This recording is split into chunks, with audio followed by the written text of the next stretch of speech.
ازيكم يا شباب عاملين ايه؟ ازيكم يا شباب عاملين ايه؟ ازيكم يا شباب عاملين ايه؟ ازيكم يا شباب عاملين ايه؟ طبعا مستغربين من المقدمه، كل ديت كانت مقدمات محتواي القديم واللي هطول شرحه لو قلت انا غيرته ليه. ممكن ابقى اعمل فيديو لوحده لو عايزين، بس وانا بغير محتواي للمحتوى اللي انا عايزه وعجبني فعلا ما كنتش عامل حسابي انه ما يجيبش التفاعل ده، ما كنتش فاهم ليه مدتها اطول، بتعب فيها في المونتاج، بتعب في الصور المصغره، وفي الاخر دي المشاهدات ودي الاقتراحات لحد ما لقيت التعليق ده وفهمت كل حاجه. شكرا جدا ليك يا عبود، وانا هكمل في المحتوى ده، وهو ده نوع الفيديوهات اللي هطلع بيها ل100,000 والمليون. وزي ما انا بعمل اللي عليا وبنزل الفيديو، تعمل انت اللي عليك وتحط لايك وتشترك لو انت مش مشترك عشان التفاعل يرجع تاني. المهم اول ما نزلت الفيديو اللي فات حطيت مقارنه الفيديو ده، يا اما عبثيات مسلسلات وبرامج رمضان او عبثيات اعلانات رمضان، وانتوا اخترتوا عبثيات مسلسلات وبرامج رمضان. يعني الفيديو ده انتوا اللي مختارين. يا رب ما يجيبش تفاعل بقى هو كمان، عشان لو الفيديو ده ما جابش تفاعل هو كمان.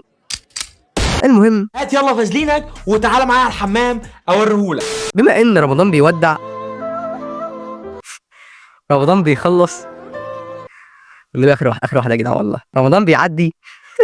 يا جدعان انا عندي استعداد اعمل فيديو كامل عن كميه الرمضانات دي. وبمناسبه رمضان رزع علينا واحده مدفع رمضان، البرنامج اللي بيضحك اكتر من رامز جلال. يعني في مره كسب واحده بتقول له سلم على بنتي، وده اللي حصل. سلم على بنوتي؟ لا ثانية واحدة.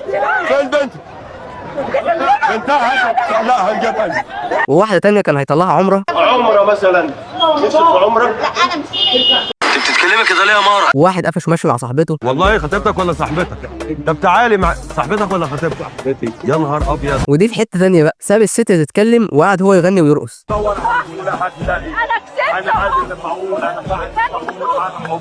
كسبت. اصل الموضوع مش صعب، يعني انا ممكن اعمل برنامج اسميه مدفع الزوز وامشي في الشارع، اي حد اقوم حاشر المدفع والناس تطلع تيجي ورايا.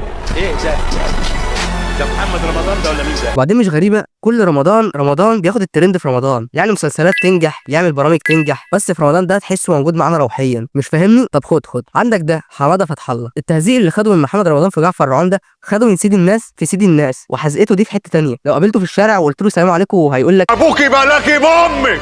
لو قلت له برضه هيقول لك يلا يا خلفة اعتماد. ولا لقطه العزا، انت مين يا اللي بيتزرط في عزا ابويا، امشي اطلع بره. انا لا عايش ولا كان اللي يتكلم معايا كده، امك اللي جابتها. عايش وكان واسمه الجرح ابو العباس وقاعد قدامك وحاطط عينه في عين امك. وبجد ليه صوته كده، وليه في حزق كده، وليه وخلصنا خلاص من محمد رمضان واشباه محمد رمضان، نخش في المسلسلات بقى. وقبل ما اقول اي حاجه بجد، انتوا مقتنعين بالمشهد ده؟ يلا يا فيلي سلام. طب اقفل انت الاول. لا انت الاول. لا اقفل انت الاول. لا انت الاول. مش هقدر. اقفل انت الاول.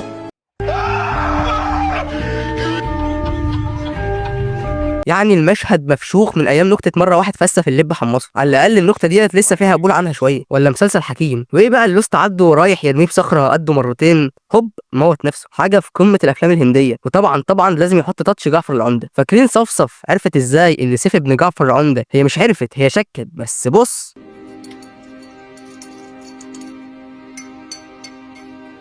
طالما بيقلب المعلقه بيد المعلقه زي ابوه بقى خلاص الخليفه. حكيم عرف ابنه ازاي بقى، مع انه المفروض ما بيخلفش، هوب واحمه في ايد ابنه، هوب واحمه في ايد ابوه، بس كده هو ده ابنه. وتقول مش ولدك؟ يعني لو الوحمه كانت فطير كان هيقوم يقلع عادي. نطلع بقى من حكيم ناخد ميكروباص لقشقش، بطوله ميه عمر الرقاصه وجوزها بص قبل ما اقول اي حاجه في المسلسل ده، هل المسلسل بيضحك؟ لا. طب هل المسلسل بيزعل؟ لا. طب هل المسلسل حلو؟ لا. خلاص مش هتكلم عنه لان ما اتفرجتش عليه اصلا. واطلع بره العتاوله 2. بغطيها يا حبيبي، بغطيها. غطي يا خد. ليه اي عمل بيتعمل منه جزء تاني بيبقى بايظ؟ طبعا مش كله. فيفي عبده والله العظيم يا جدعان شخصيتها في المسلسل ده مستفزه، والحاجه الناقصه في المسلسل هو المسلسل، القصه مش موجوده. انا عن نفسي بفتح المسلسل عشان اسمع بتاعت خضر وبس كده بقفله تاني. بس برضه تحس ان هيبته قلت شويه في الجزء ده، بس برضه ده ما يمنعش ان المسلسل لسه ممكن تتفرج عليه في سبيل التسليه. وانا عن نفسي ما شفتش غير 4 حلقات منه، مش عشان المسلسل وحش، عشان مش فاضي. اطلع بقى من نوعيه مسلسلات التشويق ديت ونروح للكوميديا. وفي مسلسل كده طلع لي بالصدفه البحته، مسلسل عقبال عندكم. انا لسه عامل محضر دلوقتي في محل بدل اللي جنبيكم، واجبرته يسترد البدله واسترديت فلوسي. تمام لا طارق، قصدي مسلسل اشغال شقه. جدا يا جدعان المسلسل كله عباره عن افيهات. اهدى يا عربي اهدى، كلنا عملنا البواسير. انا لابس بامبرز. بالراحه يا عربي. افيهات بس. منى قتلت القرش بسم الفيران. وطي صوتك. ده ما يمنعش ان انا اتعلمت منه حاجه، وهو انا بكسر اي باب بعد ما اكسره اخش اقول له ايه ده؟ واللي بيخلينا نتابع المسلسل ده من تحت لتحت كده ومن اي منصه، عشان والله مستني النكته بتاعت عربي تخلص. بس كده كده انا عارفها. بيقول لك مره مدرب سباحه اتجوز مدربه جمباز.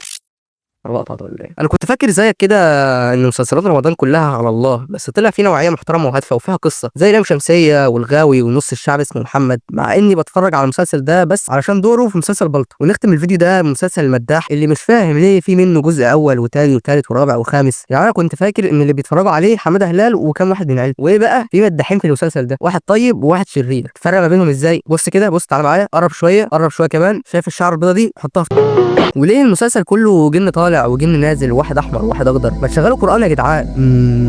يا لهوي، فاضل ربع ساعه على الدرس. ماشي، في النهايه احنا بنتفرج على الحاجات ديت عشان نتسلى، بس برضه لازم ناخد بالنا ان المحتوى اللي بندخله دماغنا بيأثر علينا اكتر مما تتخيل. يعني مش كل اللي بيتقدم لينا ينفع ناخده على انه عادي او طبيعي. فلو لقيت ان اللي بتتفرج عليه ما فيهوش قيمه او حتى مش ممتع، يبقى ما تضيعش وقتك عليه، لان في حاجات تانية في الدنيا تستاهل وقتك اكتر. المهم ما تنساش تعمل لايك وتشترك، وقول لي في الكومنتات ايه اكتر حاجه مستفزاك في رمضان السنه دي، واشوفكم الفيديو الجاي.